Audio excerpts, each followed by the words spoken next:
Dawah and Dawaa mean call. You call the people and you call Allah. That's what you're doing. Do you know that? That's what it really means. Now, we say invite, and that is a very nice thing to say, and it's very close, because you're inviting people to Islam, inviting people to consider the message of Islam, and that's really what we're going to talk about. But I just wanted to mention this thing because if you said invite, and it's exactly the same meaning, then how do you say you're making dua to Allah? You're inviting Allah to do what? You're not inviting Allah, you're calling Allah, and you're asking Allah. So to be really accurate, when we use this word, just this simple, call. It's a call. And you and I have been, alhamdulillah, selected by Allah to be Muslims, and a part of that, being a Muslim, is to call. Call Allah when you need things, and call other human beings to do the same thing. It's simple. Is that simple enough? It's so simple. So let us begin, and a good Muslim begins where Allah begins, and that's to say Bismillah, which I already did, but we should remind ourselves to do everything by saying Bismillah. Because then the intention behind what we're doing is for Allah and not for any other reason. So Bismillah. And when we're going to talk about this word call, or dawah, call who and call them to what? Call who and call them to what?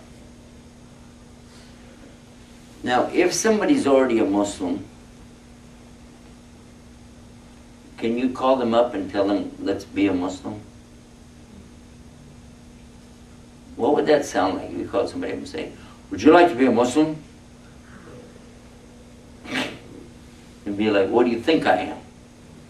You immediately would have people upset with you because they would say you're indicating that I don't have Islam, something's wrong with me. So this is why I don't like to use the word dawah to Muslims. You're insinuating they're not Muslims. Or you're insinuating something's wrong with them, or they're not really on the right deen. It's not nice, if you really think about it. And the Sahabi didn't say, let's go out today and gather together and go give dawah to each other. They didn't. And Allah didn't say that either. What Allah said is a word, adhkar. What is adhkar? Do you know what's adhkar? To remind, to remember. Like dhikr means to what? Remember Allah. There's an expression in Arabic, La tansa dhikrullah. Don't forget. Now this is in English, which it gets stupid in English, but in Arabic it makes sense because you use two different words. You say, La tansa dhikrullah. In English, when you translate, you say, don't forget to remember. That's what you're saying, don't forget to remember Allah. It's a redundancy that's... And so right away what we're understanding from, even before I get into the talk, we're understanding when you try to translate all of this from Arabic to English, it gets funny. Sometimes it gets stupid, sometimes it gives the wrong meaning. And this is just conversational. Conversational Arabic to conversational English is already falling apart. How about when you try to translate the Quran? You can't do it. Nobody can do it. You can't even really translate it into Arabic because this is a miracle of Allah subhanahu wa ta'ala. But I still want to start with the Quran anyway because that is the right way to start. After you've made your niyyah, your intention, and you said Bismillah, now it's time to go for that. And you find what you're looking for from Quran and you begin to explain from there. The verse that our brother read earlier to you is only half the verse, by the way. It says, أعوذ بالله من الشيطان الرجيم كنتم خير أمة أخرجت للناس تأمرون بالمعروف وتنهون عن المنكر وتؤمنون بالله. And that's the first part of the verse. And this is a part that many of our brothers talk about when they talk about the subject of Dawah. It means more or less to the English language. Allah is saying that you are the best of nations, human beings, because you call people to al-ma'ruf, you forbid al-munkar, and you believe in Allah. I don't know how many times you've heard these words in Arabic and heard people talk about those words, but I wonder if you ever stop to consider a strange phenomenon in this verse. Something very strange. Because if you go to the Quran in Surah Baqarah and read it all the way back to Surah Al-Asr, you will find phrases in there over and over saying, Amanu wa amilu salihat. Amanu wa amilu salihat. Amanu means what? It means iman, to do what? To have faith in or believe in Allah. The second one is amal. Amal is what? Actions, deeds, things that you do. And then it says salihat. I always like to mention that because it means righteous deeds. Because there are many deeds people could do that wouldn't necessarily be very righteous. You know, I want to come back to this and mention that the verse has a structure in there that is strange, because from the verses that I mentioned and from the surahs, from Baqarah all the way back to Asr, you will find Amanu wa Amilu Salihat always in this order, except in this verse. Except in this verse. Faith and then action. This is the point I'm trying to make to you. You have to have the iman, then you have the action. Because when it says Innama amalu bin niyat in the hadith of Rasul sallallahu alaihi wasallam, for sure all of the actions are rewarded or paid for according to the intention. Because it could be reward or punishment. It's according to your intention when you do something, yeah. This is the first hadith in Sahih Bukhari. Innama amalu bin niyat. And Omar radiallahu anhu, he said that the Prophet sallallahu alaihi wasallam said it. How can you go back to this verse and look at it and understand that two things are mentioned before the belief in Allah? Amr bil ma'ruf wa tanhauna anil munkar wa tu'minuna billah. The belief in Allah is at the end of that, isn't it? How come you have these two things in here? Amr bil ma'ruf means to, Amr means to give a commandment. This is what it means. Like the Ten Commandments would be translated into Arabic as Amr, which is orders, and Ash, which is 10. So you're commanding. You're not just encouraging or exhorting, which would be tawasso, as in Surah Al-Asr. So here you're supposed to be ordering, commanding al-ma'ruf and forbidding munkar. And you believe in Allah. No, we were puzzled about it. So we went to the Sheikh and asked him, this is what you're supposed to do. Allah said in the Quran, clearly, whenever you don't know, you go ask the people that know.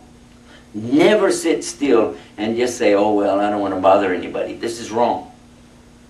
Go bother somebody. Get the knowledge. Because if you don't, Shaitan will give you all kinds of information that you're never going to get benefit from. Go to the people who know and ask them. And if they don't know, or they give you something weird, go to somebody else. Until you know. This is not a deen of just blind faith. This is not a deen where you just sit there and you don't have a clue. We have a lot of people doing it, but that is not what Islam has taught you to do. It It tells you clearly, when you don't know, go to somebody that does. You don't know your deen, go to somebody that does. Get educated in it, because it's very dangerous that you just take something without knowledge. You could be actually not following Islam. You could actually be worshiping other than Allah, and you didn't even know it. Let me give you a little insight into that. I was on a program, a TV program earlier today, and we talked about this subject. And the brother was talking about something that he had seen.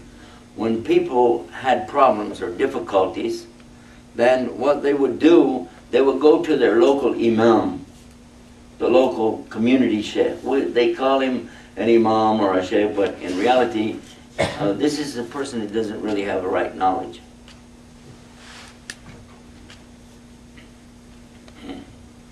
And what he did, when the people said, oh, you know, we have sickness, or I would like to get a child and we don't have any children, or, you know, I need a job, whatever. So what he would do, he would write something down in Arabic on a piece of paper and tear it in strips and put it in a little thing and tell the people to wear it on their neck.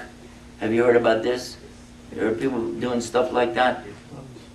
Huh? Or tell people to eat it? Have you heard about this? What is that? Is this something we found in the Quran or in the teaching of Muhammad? Is it? That you, by the way, if anybody ever tells you Prophet ﷺ used to write like this or he used to write like that, this is a liar. Not only he doesn't know anything, he's a liar. I'm going to ask you, if when he's talking like that, so I'm going to catch him, because I'm going to catch him a sneaky way. I'm going to say, by the way, was he, when he write down something, did he write left-handed or right-handed? And this liar will say he wrote right-handed because he knows maybe he knows that the shaitan is left-handed, because this is what Rasul said. He said he used to write with his right hand, huh? I thought he didn't know how to read and write. Huh?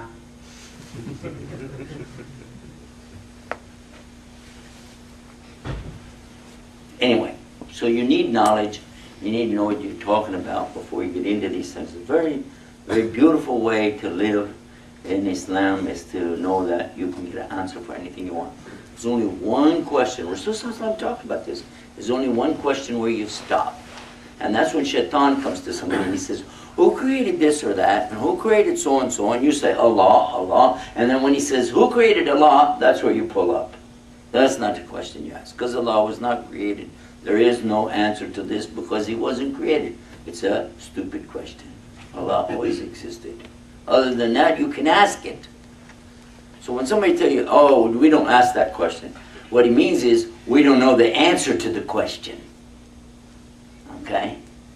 So this is not right. So ask and find out the answer. So that's what we did. We went to the Shaykh and we asked him, why in this ayah, in the Quran, in Surah Al-Imran, chapter 3, verse 110, the first part of it, seems strange to us because you have two actions it's calling for before the belief in Allah. And everywhere else in the Quran where it's mentioning anything about belief and action, belief always comes first.